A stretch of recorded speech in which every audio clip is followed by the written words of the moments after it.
Assalamualaikum warahmatullahi wabarakatuh. Jumpa lagi dengan Novel Popular Science. Semoga video-video yang kami tampilkan bisa menghibur sobat semua. Let's go. 1, 2, 3.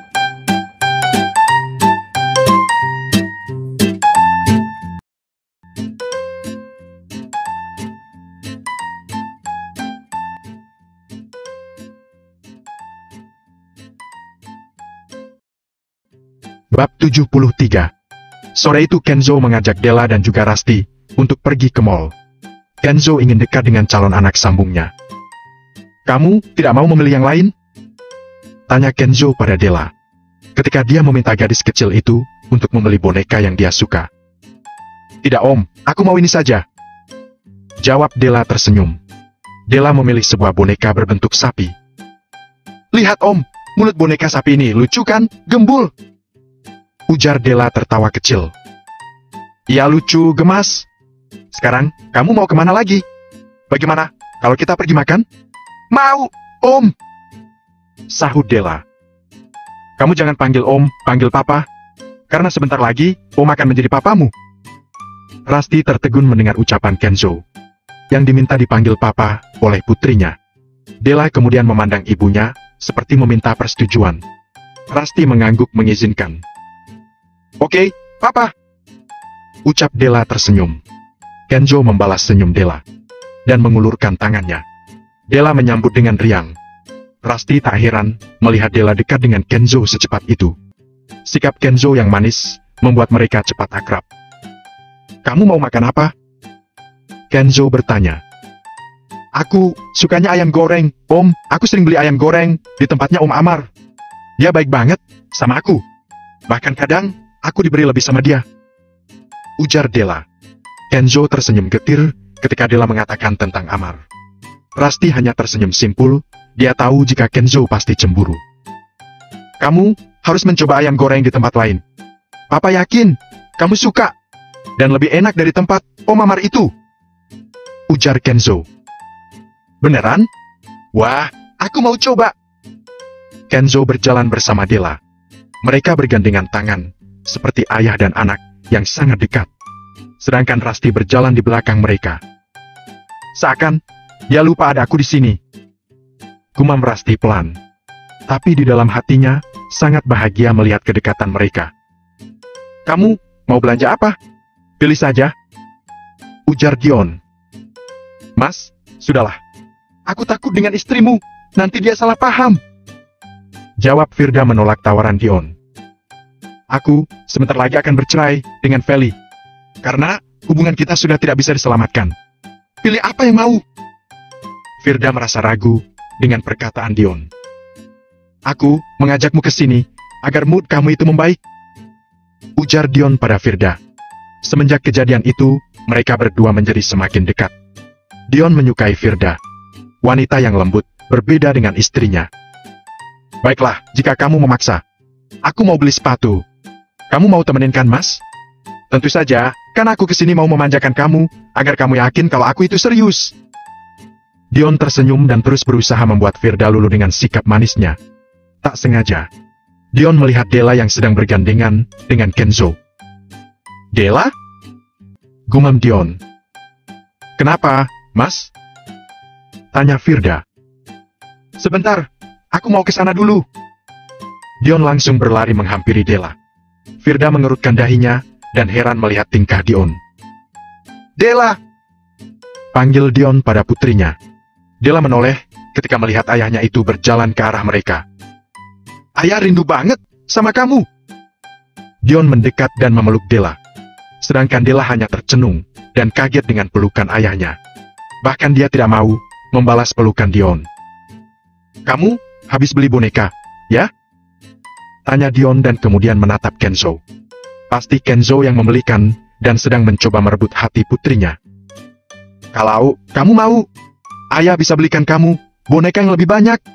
Kamu ikut ayah, yuk," ajak Dion. "Enggak," jawab Della dan ia mundur satu langkah. Bahkan kini Della memasang raut wajah cemberut. "Kenapa tidak mau? Ayah juga bisa membelikan kamu boneka dan mainan lain," Ujar Dion berusaha membujuk. Aku nggak mau. Ayah kan nggak pernah ingat aku. Suka marah-marah. Aku mau sama ibu aja. Ayah pergi sana. Nanti ayah sakitin ibu lagi. Teriak Della dan berlari memeluk Rusty. Dion kemudian mendekati Rusty, yang berdiri di sebelah Kenzo. Ini, pasti karena kamu kan? Yang telah menghasut Della untuk membenciku. Tuding Dion. Aku, menghasut? Kamu harus sadar diri, Mas. Sikapmu yang membuat putri kita itu tidak mau denganmu. Aku sudah pernah bilang padamu, jangan salahkan aku jika Della membencimu. Kamu yang tidak pernah memberikan dia kasih sayang. Ujar Rusty yang kesal dengan Dion. Selalu menyalahkan dirinya. Wajar, dulu aku sibuk bekerja. Jadi aku jarang punya waktu untuk kalian. Tapi tidak begini, harusnya Della masih menghargaiku sebagai ayahnya. Ucap Dion membelah dirinya. Wajar. Saat kamu pulang kerja, kamu juga tidak punya waktu untuk Della. Kamu juga tidak pernah memberikan barang yang dia mau. Kamu selalu mengingat keluargamu saja. Jadi kamu juga harus menganggap wajar sikap Della padamu. Ujar Rusty menahan kekesalan. Ingin dia mencubit ginji Dion menggunakan kunci Inggris. Halah, ini pasti karena dia, kan? Ujar Dion dan melempar tatapan sinis pada Kenzo. Bro, jangan salahkan aku jika putrimu itu tidak mau denganmu. Itu karena sikapmu sendiri. Pria sakit. Ucap Kenzo lirih namun penuh penekanan. Sayang, kamu jangan tanggapi dia. Kenzo kemudian menggendong Della dan mengajak Rusty untuk pergi menjauhi Dion. Kurang saja, Dia telah merebut putriku. Aku akan menuntut asuh anak pada Rusty. Agar mereka tidak bisa bahagia, tunggu Rusty. Ucap Dion. Mas, dia siapa? Tanya Firda menepuk bahu Dion. Dion refleks menoleh. Mantan istri, dan itu adalah putriku, namanya Della. Yang aku ceritakan padamu. Oh, jadi itu anakmu, dan juga mantan istrimu. Kenapa kamu tidak mengenalkannya padaku? Dia manis dan juga cantik. Ujar Firda. Nanti, pasti aku akan mengenalkan Della padamu. Kita bisa mengajak dia jalan bersama. Beneran ya, Mas? Aku suka anak kecil. Ucap Firda dan tersenyum. Kita atur waktu aja nanti. Dan pria tadi itu, calon suami mantan istrimu, yang kamu ceritakan, Mas? Firda bertanya kembali. Benar, dia adalah bos di kantorku. Sebenarnya, aku tidak setuju dengan hubungan mereka. Ungkap Dion. Kenapa? Kamu cemburu? Sahut Firda yang menangkap perubahan raut wajah pria itu. Gak mungkin, aku merasa cemburu dengan Rusty. Hanya saja, dia itu bukan pria yang tepat. Kamu tahu kan, pria kaya itu selalu mempunyai banyak wanita. Tapi mantan istriku itu terlalu polos dan mau mempercayai dia.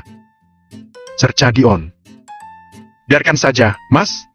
Itu bukan urusanmu, kan dia sudah menjadi mantanmu. Doakan saja, semoga dia bahagia dengan pernikahannya. Ucap Firda. Dion tak bisa berkata-kata lagi, karena Firda kadang tidak sepaham dengannya. Mereka berdua kemudian melanjutkan, untuk pergi membeli sepatu yang diminta oleh Firda. Ayam goreng di sini, lebih enak kan? Tanya Kenzo ketika Della sudah habis menikmati makanannya. Enak, Pak, aku suka. Jawab Della. Besok, kalau kamu mau ayam goreng, bilang sama Papa. Biar Papa yang akan belikan, kamu tidak perlu lagi membeli ayam goreng di tempat Om Amar. Ujar Kenzo. Mas, terserah Della, mau beli ayam goreng di mana? Kenapa kamu sangat posesif? Ucap Rusty karena Kenzo berlebihan. Aku tidak mau kalian itu dekat-dekat lagi dengan Amar. Bisik Kenzo yang duduknya bersebelahan dengan Rusty. Della terdiam, dia tampak berpikir kenapa Kenzo melarangnya. Kamu makan lagi. Jika perlu, kita bungkus yang banyak untukmu. Kenzo kemudian mengusap pucuk rambut Della dengan lembut. Makasih, ya, Papa. Karena udah traktir aku. Ujar Della. Sama-sama, putriku yang cantik. Jawab Kenzo. Dion pulang jam 10 malam. Setelah menghabiskan waktu dengan Firda. Maaf mas, penghuni di unit ini, ya? Tanya pria yang juga baru pulang dari suatu tempat, dan kembali ke apartemen. Pria itu menghampiri Dion. Benar. Jawab Dion. Kenalkan, mas. saya Arvan, penghuni di unit ke-14. Baru 2 hari ini pindah. Pria itu memperkenalkan diri. Salam kenal, saya Dion. Ucap Dion memperkenalkan diri. Apakah perempuan yang kulitnya putih, rambutnya sebau tinggal di unit ini adalah istri, Mas? Benar, itu istri saya, namanya Feli. Kenapa, ya? Tanya Dion merasa heran dan menaruh curiga. Saya melihat istri Mas itu tadi berjalan di tangga. Tapi dia seperti berbicara sendiri. Berbicara sendiri? Ulang Dion. Ya, apa istri Mas itu sakit atau menderita gangguan kejiwaan? Dan juga wajahnya terlihat pucat. Dion merasa tak nyaman dengan pertanyaan Arvan. Maaf ya, saya mau masuk dulu. Dion kemudian masuk tanpa menjawab. Dia merasa aneh dengan aduan Arvan barusan. Semenjak Feli mengatakan tentang tetangga sebelah itu, Dion tidak pernah mengecek ataupun berusaha untuk berkenalan.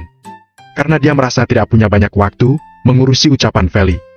Tapi setelah aduan Arvan ini, Dion menjadi penasaran siapa penghuni di unit sebelah itu. Kamu belum tidur? Tanya Dion yang melihat Feli berbaring di atas ranjang. Wajah istrinya itu terlihat pucat, bahkan Feli kini tubuhnya semakin kurus. Apa kamu sakit? Tanya Dion. Aku nggak sakit. Jawab Feli. Tapi kamu makin kurus, apa kamu nggak makan? Aku makan, tiap hari aku makan. Bahkan aku sering ke rumah Sarah, hampir tiap hari dia masakin aku makanan yang enak. Jawab Feli tersenyum ketika membahas temannya. Tapi Val, lihat tubuhmu itu semakin kurus. Tukas Dion. Kamu kan tahu Mas, aku susah gemuk. Jawab Feli. Walau ia menyadari bentuk tubuhnya semakin kurus. Bahkan pipinya kini sangat tirus. Gimana kalau kamu ajak aku ke apartemennya, Sarah? Kenapa, Mas? Aku ingin berkenalan sama dia. Karena aku lihat apartemen itu sunyi, seperti tidak ada penghuninya. Ada Mas, tiap hari aku ke sana. Hampir seminggu ini. Gerutu Feli. Karena Dion tak percaya. Terdengar suara-suara orang berbincang dari unit sebelah, yaitu tempat Sarah. Tuh dengar, ada suara orang bicara. Tukas Feli. Tapi tidak jelas berbicara apa. Jika begitu, kamu ajak aku ke sana. Aku juga ingin kenalan dengan Sarah. Bicara kok keras, udah malam. Dia udah punya suami atau belum? Itu bicara dengan siapa? Tanya Dion penasaran. Sudah, suaminya kalau pagi kerja, sama kayak kamu dan aku. Feli kemudian turun dari ranjang. Kenapa masih diam di situ? Katanya mau berkenalan dengan seri tetangga kita. Dion mengangguk dan mengikuti Feli. Feli mengetuk pintu apartemen Sarah. Namun tidak ada jawaban. Mungkin dia sudah tidur, Mas. Ini kan sudah malam. Ujar Feli menoleh pada suaminya. Coba kamu ketuk lagi, agar dia terbangun. Titah Dion. Kamu, gak sopan deh. Masa ia bangunin orang malam-malam? Besok sajalah, aku perkenalkan kamu dengan dia. Ujar Feli dan mengajak Dion kembali. Tadi seharian, kamu kemana aja? Tanya Dion dan mengikuti Feli untuk kembali ke apartemen mereka. Aku tadi keluar pergi ke minimarket, sama Sarah juga. Aku senang deh Mas, punya teman seperti dia. Jadi nggak merasa kesepian, karena sekarang aku juga nggak kerja. Teman-temanku juga menjauh. Tutur Feli. Entah kenapa, Dion merasa kasihan melihat istrinya, ada raut wajah sendu di sana. Semenjak banyak tertimpa masalah. Feli terlihat lebih menjadi pemurung, bahkan jarang berinteraksi dengan orang lain. Bab ke-74. KUBALAS kesombongan keluarga suami dengan kesuksesan. Bab 74. Sin, sampai kapan kamu menganggur seperti ini? Anak-anakmu sudah tak sekolah, kasihan mereka. Kau tegur mamanya Sinta. Karena Sinta kini memang pulang ke rumah orang tuanya. Sinta akan cari kerja, Mah. Mama tenang saja. Dan mereka pasti akan Sinta sekolahkan lagi. Jadi, bagaimana status rumah tanggamu sekarang? Kamu harus minta kepastian, Sin. Agar nanti kamu bisa bebas menikah lagi, jika ada jodoh yang menghampirimu. Sinta termenung, meresapi permintaan ibunya. Dia memang tak ingin menikah, dan ingin fokus mencari kerja, serta mengurus kedua anaknya, yaitu Fanny dan Vino. Semenjak pergi dari rumahnya, Sinta kini tinggal di rumah mamanya. Dia sempat lama tak bekerja, karena masih ada uang sisa pegangannya. Dan uang itu kini semakin menipis, membuat Sinta semakin kepusingan. Apalagi kedua anaknya kini tak sekolah, karena tak ada biaya yang cukup. Dulu, waktu masih bersama Rino, ada Dion yang menanggung biaya hidupnya. Meski sang suami pengangguran, tapi masih ada adik iparnya yang bisa diandalkan dan dibohongi. Tapi sekarang, semuanya telah berubah. Sinta mau tak mau harus berjuang sendiri. Hari ini, Sinta terpaksa berusaha mencari pekerjaan di luar. Meski dia sendiri tak tahu akan bekerja di mana. Halo, Dion. Kamu di mana sih? Ibu telepon gak pernah diangkat, cecar Bu Marni, saat panggilan direspon oleh Dion. Bu Marni memang sering menghubungi Dion, namun Dion tak meresponnya sama sekali, karena dia terlalu kecewa pada ibunya. Aku udah pindah, Bu. Aku sekarang tinggal di apartemen tak jauh dari rumah. Enak sekali kamu, tinggal di apartemen. Ibu malah luntang-lantung di sini. Mana uang ibu, yang kamu ambil? Sini kembalikan. Kirim alamatmu, agar ibu bisa ke apartemenmu sekarang. Bu Marni terus saja menyerocos, mengungkapkan kekesalannya. Uangnya sudah habis untuk menyewa apartemen ini. Lagi pula itu bukan uang ibu, ini adalah uangku. Karena uang itu adalah uang hasil penjualan mobilku, kan? Bu Marni meneguk salivanya dengan susah payah. Dia bingung, kenapa Dion sampai mengetahuinya. Sudahlah, kita bicarakan nanti. Kirim alamatmu sekarang, biar ibu segera ke sana. Panggilan pun segera diakhiri.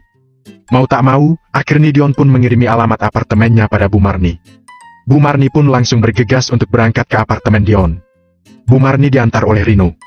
Namun Rino belum berani untuk menemui Dion, karena dia masih takut kalau Dion akan menghajarnya lagi.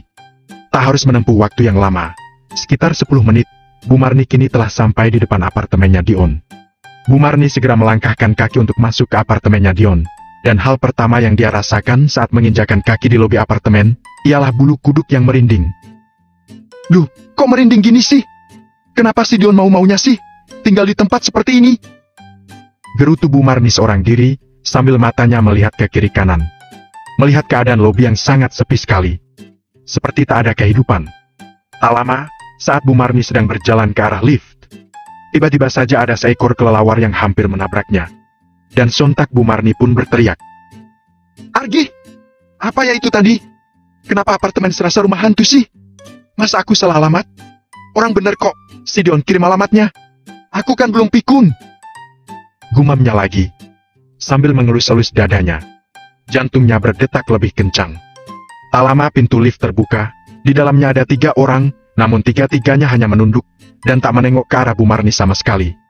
Bu Marni tak terlalu ambil pusing dengan orang-orang yang bertingkah cuek itu. Dia pun langsung masuk ke dalam lift dengan pedenya. Meski dia merasakan ada sesuatu yang aneh, yaitu bau busuk yang menguar di dalam lift. Lama sekali ya, sampainya. Perasaan cuma ke lantai 15 deh. Bu Marni terus-menerus melihat ponselnya, namun tak ada sinyal. Waktu di dalam lift terasa sangat lama bagi Bu Marni. Seperti terasa seharian di dalam lift. Ting! Akhirnya pintu lift pun terbuka. Dan Bu Marni buru-buru keluar dari sana dengan terburu-buru. Dia merasa sudah hampir kehabisan nafas, karena merasa sangat lama di dalam lift. Bu Marni segera berjalan menyusuri lorong kamar yang nampak sepi. Seperti tak ada kehidupan. Karena merasa semakin tak enak hati, Bu Marni langsung menghubungi Dion kembali. Halo, Dion! Ibu udah di apartemenmu nih. Kamu di mana sih? Kenapa sepi sekali? Cerocoh Bu Marni, merasa kesal.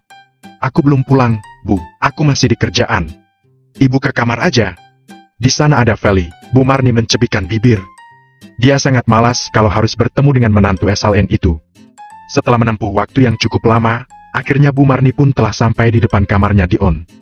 Suasana nampak sepi dan lengang sekali, dari sepanjang labi tadi Bu Marni merasa sangat janggal. Tok, tok, tok.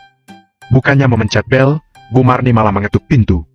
Untungnya Feli mendengar ketukan itu, dan langsung membuka pintu kamar. Sera?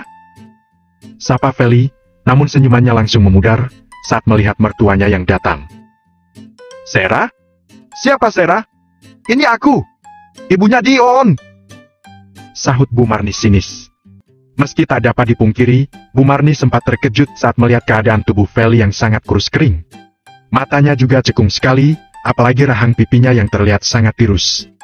Tubuh Feli benar-benar telah berubah total. Namun, memang Feli belum menyadarinya. Ibu? Ada apa kemari? Ucap Feli tak suka. Lalu tanpa disuruh, Bu Marni pun langsung masuk ke dalam apartemennya Dion. Ya aku mau main lah. Ini kan apartemen milik anakku. Anakku yang bayar. Sahut Bu Marni sinis. Feli tak menanggapi, dia hanya terdiam sambil senyum-senyum sendiri. Apartemenmu sepi sekali sih, Val. Ini apartemen apa, rumah hantu?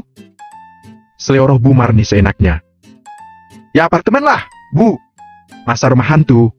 Aneh dasar. Feli menjawab cuek. Kamu kenapa sekarang kurus sekali? Lagi diet ya?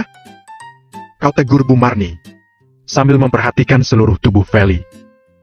Enggak, biasa aja. Oh ya, aku mau ke kamar temanku dulu ya, Bu. Ibu di sini aja, sampai Mas Dion datang. Feli langsung berjalan menuju ke arah pintu, dan meninggalkan Bu Marni sendirian. Bu Marni yang merasa agak ngeri, langsung mengikuti Feli. Feli, kamu mau kemana?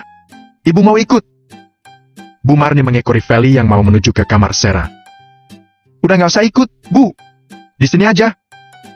Feli menolak permintaan mertuanya. Enggak, ibu ikut pokoknya. Karena malas berdebat, akhirnya Feli pun menyetujuinya. Kini mereka berdua sudah sampai di depan kamarnya Sera. Ada bau semerbak yang menguar dari dalam kamar Sera. Sera? Feli memanggil-manggil Sera. Dan tak lama pintu pun terbuka, namun sosok Sera belum terlihat.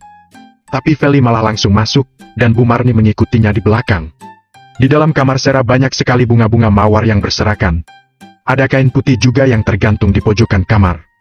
Bau kamar Sera wangi sekali dan semua jendela masih tertutup gorden. Sehingga tak ada cahaya sedikit pun yang masuk ke dalam apartemennya. Ini siapa, Val? Tanya Sera. Saat Feli dan Bu Marni sudah duduk di sofanya Sera. Tatapan Sera datar. Hanya memandang lurus ke depan. Membuat Bu Marni merasa aneh. Ini ibu mertuaku, Sa. Dia mau kenalan sama kamu katanya. Sera tersenyum ngeri. Lalu mengangguk, tak mengulurkan tangannya pada Bu Marni. Padahal Bu Marni sudah mengulurkan tangannya sedari tadi. Kamu mau makan, Val? Kini Sera menawari Feli makan. Ya deh, boleh. Kebetulan ibu mertuaku juga baru datang. Pasti belum makan juga. Iya kan, Bu? Bu Marni mengangguk ragu. Tak banyak bicara, Sera langsung mengajak Feli dan Bu Marni ke meja makan. Di sana sudah tersedia berbagai hidangan yang sangat memanjakan lidah. Ada brownies, ada mie goreng, ada nasi goreng, ayam opor, serta lauk lainnya yang membuat Bu Marni merasa sangat lapar. Wah, banyak sekali makanannya. Memangnya kamu setiap hari masak sebanyak ini, Sa? Tanya Bu Marni antusias. Karena sekarang dia jarang memakan makanan yang enak. Dia harus irit karena keuangannya mulai menipis. Sera memang selalu masak yang enak-enak, Bu, makanya aku kesini tiap hari. Iya kan, Sa? Feli turut menimpali. Sera hanya menganggukkan kepalanya sambil tersenyum. Lalu mempersilahkan Feli dan Bu Marni untuk makan. Bu Marni dan Feli makan dengan sangat lahapnya. Apalagi makanannya terasa enak sekali di lidah Bu Marni. Selesai bertamu di rumah Sera. Akhirnya Feli dan Bu Marni pun berpamitan pada Sera untuk segera kembali ke apartemennya. Karena Dion juga sudah pulang dari tempat kerjanya. Bu Marni merasa bingung, karena merasa hari sudah gelap sekali. Padahal tadi dia kesini masih sore. Dia merasa selama itu di dalam apartemen Sera. Ibu? Kenapa baru datang? Feli? Kamu dari mana aja? Kenapa baru pulang jam segini? Tanya Dion, pada kedua wanita yang berdiri di depannya. Ibu udah datang dari tadi. Tapi kenapa sudah terasa malam sekali ya? Bu Marni merasa kebingungan. Iyalah, Bu, ini memang sudah malam. Sudah jam 12 malam ini, Bu. Sahut Dion ketus. Apa? Sontak Bu Marni terkejut. Menghadiri acara dengan calon suami. Bab 75. Mau mengajakmu untuk prewedding? Mama memintaku datang kemari untuk mengatakan hal ini padamu. Ujar Kenzo ketika dia berkunjung ke rumah Rasti. Sekarang mereka berada di ruang tamu, hanya berdua kan.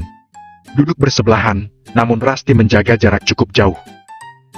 Jika begitu, kamu bisa kirim pesan aku kan, Mas Kenzo? Ucap Rasti merasa salah memanggil Kenzo. Calon suaminya itu masih berdarah setengah Perancis. Sepertinya Kenzo tak suka dipanggil Mas. Panggilan yang bagus, aku suka itu. Ujar Kenzo dan menaikkan alisnya, dan menggoda Rasti. Jadi kamu suka, aku panggil kamu Mas. Mas Kenzo. Ulang Rasti tidak terkikik. Mereka berdua justru tertawa. Hubungan mereka semakin mencair, walaupun Rasti masih acap kali merasa gugup ketika bertemu dengan Kenzo. Tapi Mas, aku tidak mau prewedding. Nanti pegangan. Gimana kalau kita foto setelah menikah saja? Jelas Rasti. Baiklah, aku setuju. Nampaknya aku harus bersabar agar bisa menyentuhmu. 1 minggu lagi, Mas. Bersabar ya? Aku sudah cukup sabar. Kenzo mengusap wajahnya dan menyandarkan tubuh pada sofa. Dela, di mana sayang? Dia sedang keluar bersama bapak. Kalau ibu kemarin berkunjung ke rumah kerabatnya, nanti sore pulang. Ujar Rasti. Apa pergi ke kedai Seamar? Cecar Kenzo yang takut jika Dela pergi pada kedai ayam goreng milik saingannya. Tidak tahu, Mas. Oh ya, aku sampai lupa buatin kamu minum. Sebentar aku ke dapur dulu. Aku ikut sayang. Ke dapur, dan kamu mau ikut. Rasti hanya menggeleng melihat tingkah Kenzo. Sudah seperti anaknya saja, kemana-mana harus ikut. Jangan terlalu banyak gula, melihatmu saja sudah manis. Ucap Kenzo ketika Rasti ingin menyeduh kopi untuknya. Gombalan klasik. Cicit Rasti sambil menyeduh. Tolong, tambahkan susumu. Pinta Kenzo. Rasti mendelik. Astaga, susu yang kamu miliki. Jangan berpikir kotor sayang. Ulangnya agar Rasti tak salah paham. Bicara yang jelas, Mas. Rasti berjalan menuju kulkas dan mengambil kotak susu. Besok aku ada undangan pernikahan yang harus dihadiri. Bisakah kamu datang bersamaku sayang? Tanya Kenzo. Bisa Mas, tapi... Rasti seperti ragu melanjutkan ucapannya. Kenapa? Kalau kita itu berbeda. Apa pendapat mereka? Jika kamu memperkenalkan aku sebagai calon istrimu, kamu memikirkan pendapat orang lain yang negatif. Aku tidak peduli pendapat mereka, kamu harus percaya diri. Apa yang membuatmu malu? Besok aku akan meminta mama untuk membantumu bersiap ke acara itu. Akhirnya Rasti setuju dan berusaha mengabaikan rasa tidak percaya diri yang ia rasakan. Pagi itu Rasti sudah mengunjungi toko miliknya. Dia rutin datang ke sana, walau sudah ada beberapa karyawan. Tetap Rasti harus mengecek pekerjaan mereka. Toko itu ramai karena menjual harga grosir, walau baru beberapa bulan. Sudah mempunyai banyak pelanggan. Rasti, apa kabar? Suara itu membuatnya menoleh. Sinta berjalan ke arah Rasti. Udah lama kita nggak ketemu, kamu sekarang makin cantik aja ya. Puji Sinta. Alhamdulillah baik mbak, mbak sendiri apa kabar? Tanya Rasti kembali. Beginilah Ras, nasib mbak sekarang. Sudah bercerai dengan Mas Rino, dia mau menikah lagi. Mbak dengar, dengan janda yang ada di depan rumahmu itu. Mbak Siska? Ucap Rasti. Iya, namanya Siska. Mbak sih udah ikhlas, dia ceraikan mbak. Tapi sekarang hidup mbak jadi luntang-lantung, nggak jelas. Rumah udah nggak punya, sering kekurangan uang untuk biaya anak-anak. Tutur Sinta dengan bibir bergetar menahan tangis. Sabar ya mbak, semoga nanti dapat rezeki dan pengganti yang lebih baik. Mbak belum mau cari pengganti, Ras. Mbak mau cari kerjaan. Oh ya, kamu mau belanja? Mau cek toko aja? Jawab Rasti. Cek toko? Apa ini toko milikmu? Iya, mbak. Rasti mengangguk. Ya ampun Rasti, kamu tuh makin sukses. Bahkan kamu punya toko sekarang. Apa kamu punya pekerjaan untuk mbak di toko ini? Jadi karyawanmu juga nggak apa-apa, karena mbak sangat butuh kerjaan. Sinta merasa ini kesempatan, agar dia bisa mendapatkan pekerjaan. Rasti tampak berpikir. Ras, masa kamu nggak mau nolong? Mbak udah berubah. Sekarang kasihan Vino dan Fanny, mereka bahkan kemarin menunggak SPP. Sudah 3 bulan ini. Kamu kan tahu per bulannya berapa bayaran sekolah anak kita? Bayar segitu aja mbak udah nggak mampu. Ujar Sinta memelas. Rasti merasa iba mendengarkan penuturan Sinta. Kasihan juga, jika anaknya sampai menunggak biaya sekolah. Rasti tidak tega, jika menyangkut anak. Mbak beneran mau kerja? Aku akan kasih kerjaan, menjadi karyawan di toko ini. Kerjaannya mungkin hanya menata barang, dan gajinya 2 juta per bulan. Jelas Rasti agar Sinta mengerti. Mbak mau?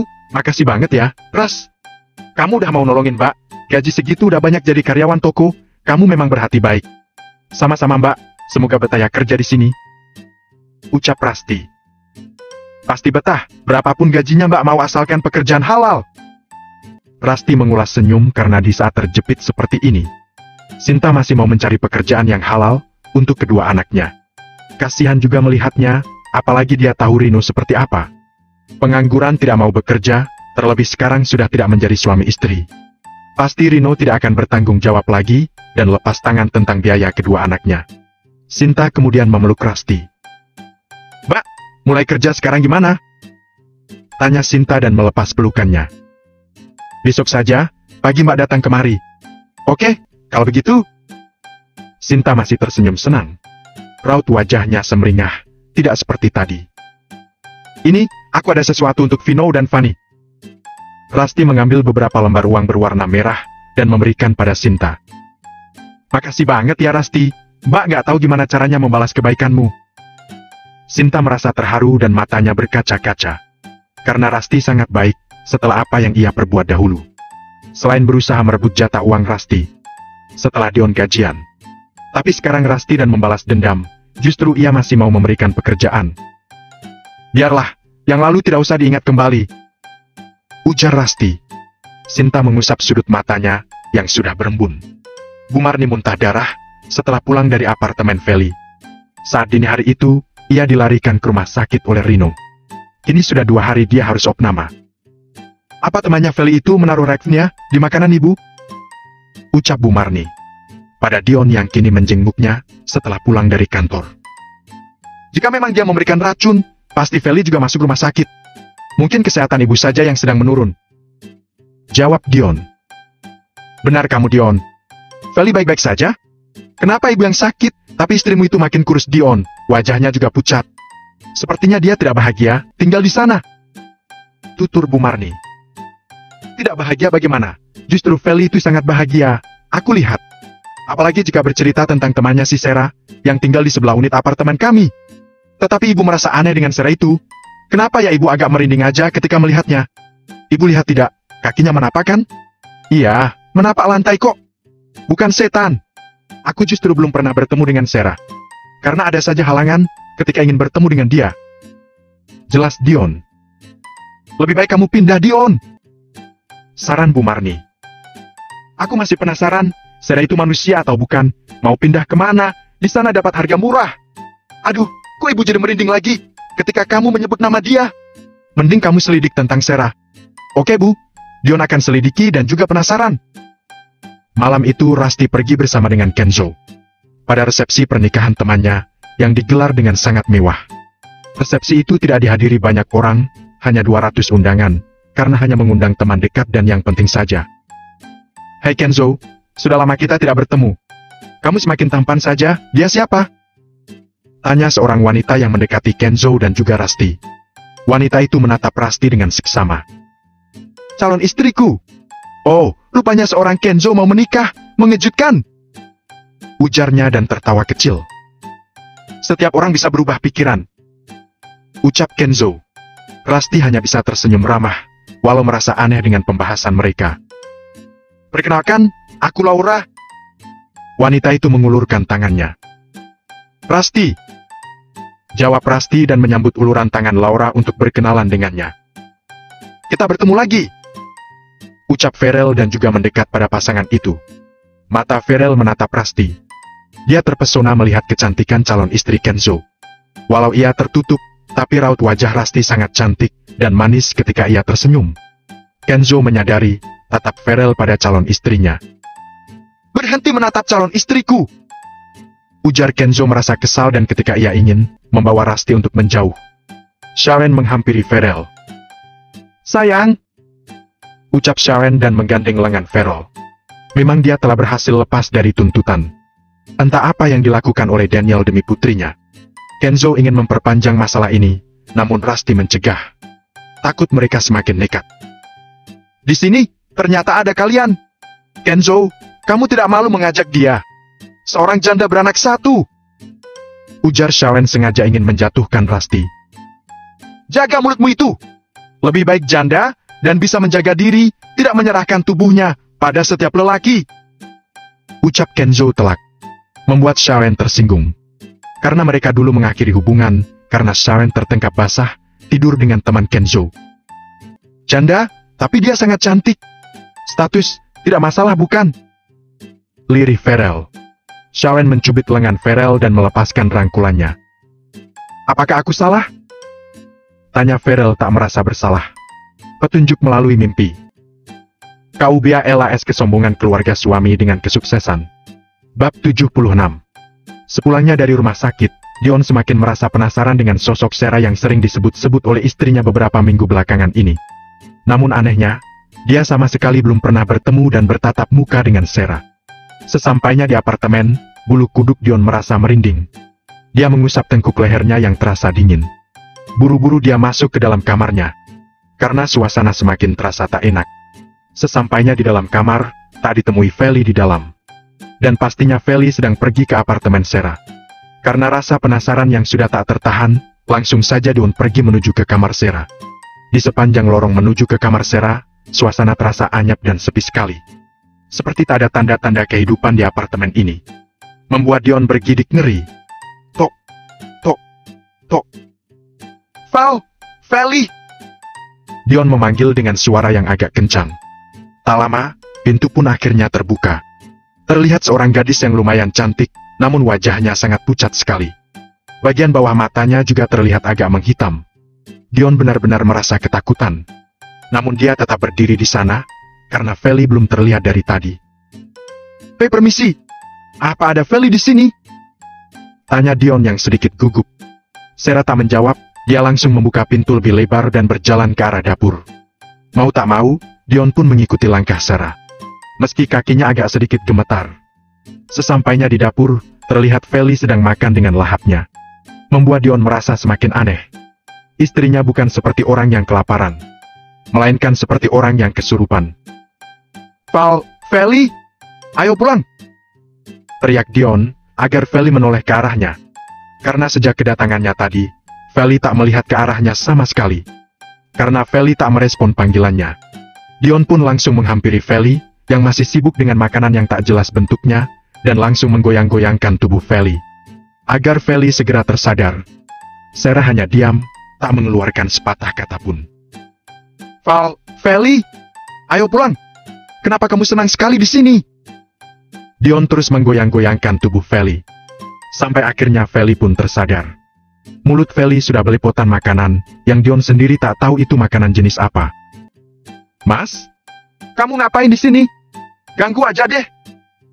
Sahut Feli, merasa tak suka dengan kehadiran Dion. Ayo pulang sekarang. Hari sudah mau maghrib. Dion segera menarik tangan Feli, dan keluar dari kamar Sarah. Karena perasaannya semakin tak enak. Ada yang janggal terhadap Sarah. Sarah, aku pulang dulu ya. Makasih banyak atas hidangannya.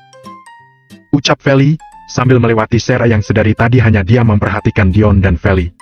Sesampainya di luar kamar Sarah, Dion semakin merasa kebingungan, karena dia merasa suasana semakin sepi dan hari semakin gelap. Asej, jam berapa sih ini? Apa sudah lewat waktu maghrib? Gerutu Dion sendiri. Sedangkan Feli hanya diam saja. Tatapannya kosong. Kini Dion dan Feli sudah sampai di apartemennya. Dion sangat terkejut sekali, karena saat dia melihat jam di dinding, ternyata sudah menunjukkan pukul ke-24,05. Sama seperti saat kedatangan ibunya kemarin dengan Feli. Padahal dia tadi ke kamar Sarah sebelum azan maghrib berkumandang. Tapi kenapa bisa selama itu di dalam kamar Sarah? Feli langsung tertidur tanpa berkata-kata sedikit pun. Membuat Dion merasa kasihan dengan perubahan istrinya itu. Tubuhnya semakin kurus. Sampai-sampai tulang di dekat lehernya semakin terlihat jelas. Sikapnya juga seperti orang linglung dan jarang sekali berbicara. Apalagi kini Dion juga sibuk dengan kekasih barunya. Melihat Feli yang sudah tertidur nyenyak, akhirnya Dion pun ikut tidur di samping istrinya. Lalu terlelap. Dasar perempuan jalan negrem! MMPS kau ya! Seorang laki-laki berusaha menkaka leher seorang perempuan dengan kencangnya. Si perempuan tersebut terus melawan. Dia berusaha menendang pacarnya itu, dan akhirnya pacarnya itu pun langsung jatuh tersungkur. Tolong! Tolong! Tolong aku! Sarah terus saja berteriak, meminta pertolongan. Karena dia akan dihabisi oleh pacarnya sendiri. Sarah ketangkap basah sedang berselingkuh dengan seseorang, dan pacarnya itu pun langsung tak terima dengan sikap Sarah. Lalu dia berencana ingin menghabisi nyawa Sarah karena rasa cemburu yang teramat sangat. Lebih baik kamu, ente! Kamu gak berguna di dunia ini! Hardik si lelaki tadi menghampiri Sarah lagi dengan ganasnya. Ampun mas, ampun. Lelaki itu sudah hilang kendali. Pikirannya sudah tertutup oleh bisikan setan. Tangannya menggenggam erat leher Sarah, dan sampai akhirnya nyawa Sarah pun melayang.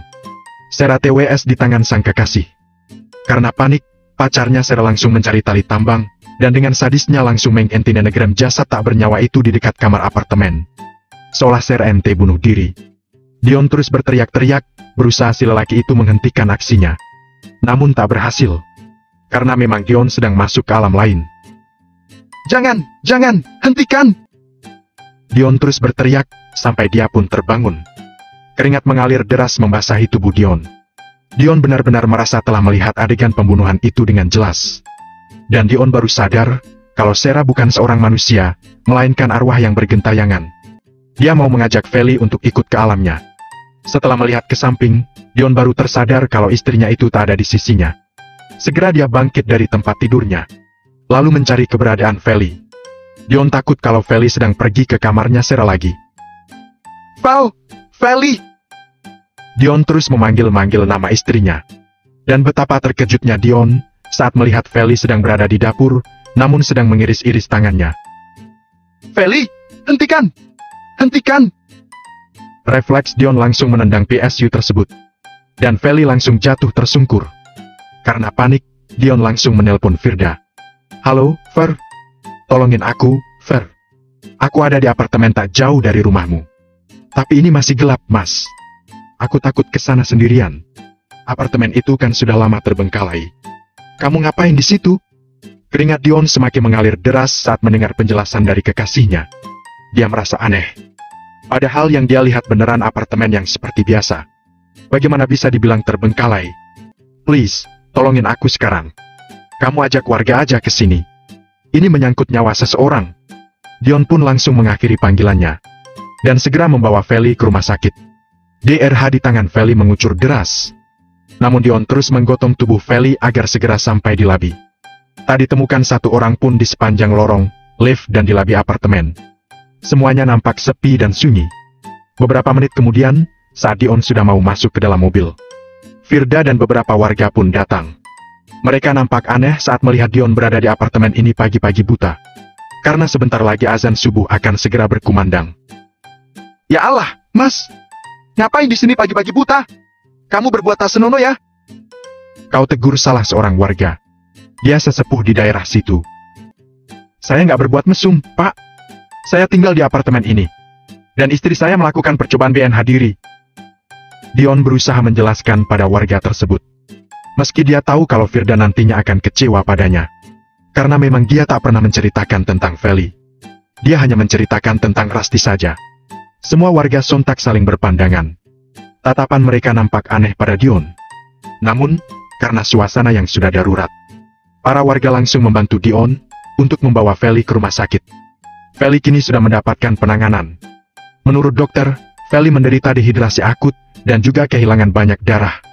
Beruntung sekarang dia sudah berada di rumah sakit. Jika tidak, bisa saja Feli mati karena dehidrasi dan kekurangan darah. Bahkan Dion kena teguran oleh dokter itu, sebab kondisi Feli sudah memburuk dan semakin melemah. Mas, kenapa aku di sini? Tanya Feli lemah. Kamu kenapa, Val? Dion menunduk dan menatap Feli. Dion merasa sedih melihat kondisi istrinya. Andaikan aku memperhatikan kamu, pasti kamu tidak mengalami ini. Lirihnya merasa menyesal. Aku mau pulang ke apartemen, Mas. Pinta Feli. Tidak, kita cari hunian lain. Aku tidak akan membawamu ke sana lagi. Aku nanti tak bisa bertemu lagi dengan Sarah. Kenapa kamu menyelamatkanku? Aku ingin ikut dengannya. Serbaik, Mas. Ujar Feli, tak terima dengan keputusan Dion. Val, dia bukan manusia. Dia mau membawa kamu. Ucap Dion. Aku sudah tahu, karena itu aku akan ikut kalamnya. Seloroh Feli. Lalu Feli pun kembali tak sadarkan diri. Sadar, Feli! Kamu jangan mau diperbudak oleh iblis! Hardik Dion dan shock ternyata Feli sudah menyadari siapa Sarah sebenarnya. Dion menyugar rambutnya kasar. Bagaimana keadaan istrinya, Mas? Tanya bapak sesepuh tadi. Tadi dia sempat sadar, Pak. Namun, karena masih lemah. Sekarang dia tak sadarkan diri lagi. Jadi, dia istrimu, Mas? Dion mengangguk ragu. Meski terasa berat untuk mengakuinya. Wajah Firda terlihat sangat tak suka. Firda memang tahu Dion punya istri, tapi dia sinis melihat Feli. Ternyata kamu itu adalah orang kesekian yang sudah diganggu oleh makhluk-makhluk di sana? Pak Karta sesepuh di sana memulai ceritanya. Maksudnya, Pak? Kalian berdua, kemungkinan manusia yang akan diajak oleh penunggu di apartemen tersebut. Wanita itu akan terus bergentayangan. Sampai PMBNH yang sebenarnya tertangkap, dapat hukuman. Sontak Dion langsung terkejut dengan penuturan bapak tersebut. Dibandingkan KUBA LAS kesombongan keluarga suami dengan kesuksesan. Bab 77. Kenapa kamu keluar, Mas? Nanti istrimu mencari keberadaanmu di sisinya. Ucap Firda ketus ketika melihat Dion menghampiri dirinya. Firda sedari tadi duduk di depan ruangan IGD. Ia tidak ikut masuk untuk melihat keadaan Feli. Kamu jangan begitu, Feli keadaannya memburuk. Ada sesuatu yang ingin membawanya. Aku tidak tahu, kenapa hal mistis seperti ini bisa terjadi padaku. Ujar Dion. Dia tidak pernah berurusan dengan hal seperti sekarang, dan sekarang Dion bingung bagaimana cara mengatasinya. Biarkan saja, jika dia mati. Bukankah kita bisa bersama? Tapi aku yakin, kamu tidak rela. Karena mencintai dia. Tutur Firda dan bangkit dari duduknya. Firda tak bisa menyembunyikan kecemburuan yang ia rasakan. Dion merasa heran. Kenapa Firda terlihat sangat cemburu dan posesif, dan terlalu berlebihan. Dan menjadi ragu untuk melanjutkan hubungan terlarang mereka. Jaga ucapanmu, Firda! Walaupun perasaan cintaku sudah terbagi untukmu, namun aku tidak mau Feli meninggal. Aku harus menyelamatkan dia, dengan cara yang bisa aku lakukan. Ujar Dion agar Firda tidak lagi mengharapkan hal buruk terjadi pada Feli. Terserah! Urus dia! Aku memang tidak penting bagimu! Ucap Firda sangat ketus dan judes. Biasanya Firda selalu bicara lembut pada Dion. Dan aku menyesal, karena telah membantu kalian. Karena ibu telah mendonorkan darahnya, untuk istrimu itu. Ucap Firda menahan kekesalannya. Firda, kamu di sini? Ucap Bukarin. Dia adalah ibu dari Firda, yang tadi membantu Feli. Bu, kita pulang sekarang. Sudahkan donor darahnya? Sahut Firda. Ya, untungnya darah ibu cocok dengan dia. Jawab Bukarin. Terima kasih banyak, Bu. Saya tidak bisa memberikan apapun, selain ucapan terima kasih, karena telah membantu istri saya. Ujar Dion dan menangkupkan kedua telapak tangannya. Sama-sama, Nadion. Semoga Feli lekas sembuh, dan pulih seperti semula. Ujar Bukarin tersenyum ramah. Sudah Bu, jangan banyak basa-basi. Sekarang kita pulang. Ajak Firda. Kenapa jika dilihat Firda itu, mirip ya dengan Feli? Gumam Dion dan menggeleng pelan. Kemudian ia pergi untuk mencari tempat makan, karena perutnya terasa lapar. Apakah mereka sekarang menjadi sepasang kekasih? Gumam Kenzo ketika menjauh dari Farel dan Sharon. Kamu cemburu, Mas? Tanya Rasti dan raut wajahnya jadi sedikit cemberut. Sayang, jangan salah sangka, aku tidak mungkin cemburu pada mereka. Tapi Farel bukan orang yang baik, dia pria bermasalah dan berbahaya. Ujar Kenzo. Rasti tak menanggapi, sebab merasa Kenzo masih perhatian pada Sharon. Mereka berdua menjadi pusat perhatian. Terlebih Kenzo sangatlah tampan, tubuh tinggi, alis tebal, hidung mancung dan bibir merah menawan. Serta tatapan matanya yang tajam, seakan menghipnotis para wanita saat memandangnya. Beberapa orang terlihat berbisik ketika dilewati oleh pasangan itu. Mereka sangat iri, dan ingin berada di posisi Rasti. Dia wanita yang sangat beruntung, apa yang dia lakukan mendapatkan Kenzo? CEO kaya raya itu. Ucap salah satu tamu. Hampir semua mengenal Kenzo. Karena mereka masih satu circle pertemanan. Entahlah, aku sangat ingin menggantikan posisinya sekarang juga. Sahut yang lain. Aneh, selera Kenzo berubah. Dia tak lagi menyukai gadis Ashai. Dan memilih perempuan yang serba tertutup. Ucap Rachel dan tergelak. Karena dia juga turut hadir menjadi tamu. Rasti sangat terlihat risih dengan pandangan mereka. Dia tidak nyaman berada di tempat itu, terlalu lama. Bagaimana jika kita langsung ke pelaminan? Dan memberikan selamat pada pengantin agar segera pergi dari sini? Ucap Rusty. Kamu terlalu terburu-buru, ujar Kenzo. Aku tidak suka tempat ini, Mas. Lihat mereka semua menatap kita. Mereka itu iri melihat kecantikanmu. Tidak, Mas. Mereka itu sedang membicarakan aku. Aku tidak nyaman. Rusty merasa gusar. Kenzo meraih telapak tangan Rusty dan meminta calon istrinya itu untuk merangkul lengannya. Dan Rusty akhirnya menuruti. Aku sudah bilang, kamu jangan merasa tidak percaya diri. Setelah kamu menjadi istriku nanti, maka kamu akan lebih sering menghadiri acara berdua denganku. Apakah kamu akan bersikap seperti ini terus? Rusty terdiam karena benar apa kata Kenzo. Setelah dia resmi nanti menjadi seorang istri, maka dia harus lebih percaya diri untuk mendampingi suaminya. Pada akhirnya Rusty bisa mengendalikan rasa tidak percaya dirinya. Banyak yang ingin berkenalan dengan calon istri Kenzo itu. Namun mereka hanya bisa memandang, tidak berani menyapa. Aku dengar, mereka akan segera menikah, ucap Rachel pada Sharon. Benarkah? Kapan? Sharon belum mengetahui kabar ini. Yang aku dengar dari mamaku, mereka itu akan menikah 1 minggu lagi, ujar Rachel memberi informasi. Apa? Pekik Sharon dan menatap cemburu pada mereka dari kejauhan. Secepat itukah? Kenzo memutuskan untuk menikah dengan dia. Selama aku menjadi pacarnya, Kenzo hampir bertahun-tahun dia tidak pernah mengajakku untuk menikah. Karena aku tahu, Kenzo itu tidak mau terikat dalam sebuah hubungan sakral, ujar Sharon dan merasa sangat cemburu. Dia pikir hubungan mereka hanya sebatas kekasih dan Kenzo tak akan serius. Karena dia lama mengenal mantan kekasihnya itu. Kenzo telah berubah, Sharon. Perempuan itu telah merubahnya, dan cara pandang hidupnya, tutur Rachel. Apa yang istimewa darinya? Entah apa yang Kenzo lihat dari janda itu. Atau dia sudah menyerah tab hanya para Kenzo untuk dicicipi, ucap Sharon dan meremas jari jemarinya. Aku rasa tidak, dia pasti belum pernah melakukan itu. Dan hal itu yang membuat Kenzo penasaran, yakinlah dia akan kembali seperti dulu. Lama-kelamaan dia pasti akan bosan dengan barang yang sama, dan mencari sesuatu yang baru, ujar Rachel sangat yakin dengan pendapatnya. Sharon menghela nafas, kemudian mengedarkan pandangan untuk mencari keberadaan Farrell. Entah kemana pria itu pergi. Pasti dia sedang menggoda gadis lain, Sharon menggumam. Para ibu-ibu arisan heboh, membahas pernikahan Rusty yang akan berlangsung 4 hari lagi. Undangan sudah tersebar. Rusty mengundang tetangganya yang dulu. Bu Marni turut hadir. 2 hari yang lalu, ia sudah pulang dari rumah sakit. Dan tubuhnya sudah merasa lumayan fit. Lihat deh, undangannya saja terlihat mewah, tunjuk Bu Ira yang memegang arisan perhiasan. Diikuti oleh Bu Marni. Walaupun sekarang ekonominya terguncang, Bu Marni tak mau ketinggalan. Bagaimanapun caranya, dia bisa mendapatkan uang, agar gengsinya tetap jalan.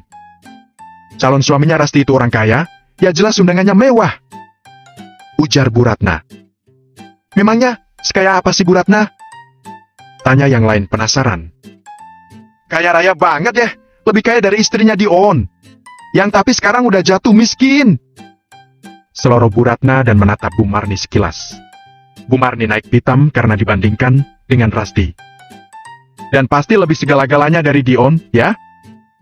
Ucap Bu Ira menimpali. Alhamdulillah Rusty mendapatkan ganti yang jauh di atas Dion. Dia perempuan baik, memang pantas dapat yang terbaik. Dan dia juga nggak sombong, ini kita diundang. Resepsinya juga di hotel, imbuh Nuratna. Hah, kalian itu membicarakan saya. Jangan bandingkan Dion dengan calon suaminya Rusty. Ingat ya, Dion itu masih manajer, gajinya puluhan juta. Jangan rendahkan putra saya, tunjuk Bu Marni pada mereka dan raut wajahnya sinis. Baru puluhan juta, gak sebanding dengan calonnya Rusty. Gak bisa disamain dong, dia kan bosnya, Dion. Jelas beda. Bu Marni menutup bibirnya, dan keceplosan mengatakan Kenzo adalah bos dari Dion. Hahaha, bosnya Dion? Astaga Bu Marni, harusnya Dion sekarang malu banget dong sama Rusty, karena ngelepas ular kadut, demi pangeran. Ledek Bu Ratna yang sangat puas membuat Bu Marni merasa malu. Kesabaran Rusty berbuah manis, setelah melepas kesialannya. Sekarang keberuntungan menghampiri bertubi-tubi. Ucap Bu Ira dan matanya berkaca-kaca, merasa bahagia dan terharu dengan nasib Rasti sekarang. Benar Mbak Ira, aku juga ikut terharu loh ini. Tahu statusnya calon suami Rasti? Bu Marni merasa tak punya muka lagi di hadapan para ibu-ibu. Memutuskan untuk pulang terlebih dahulu. Dirinya tak tahan, diledek dan mendengarkan pujian untuk mantan menantunya.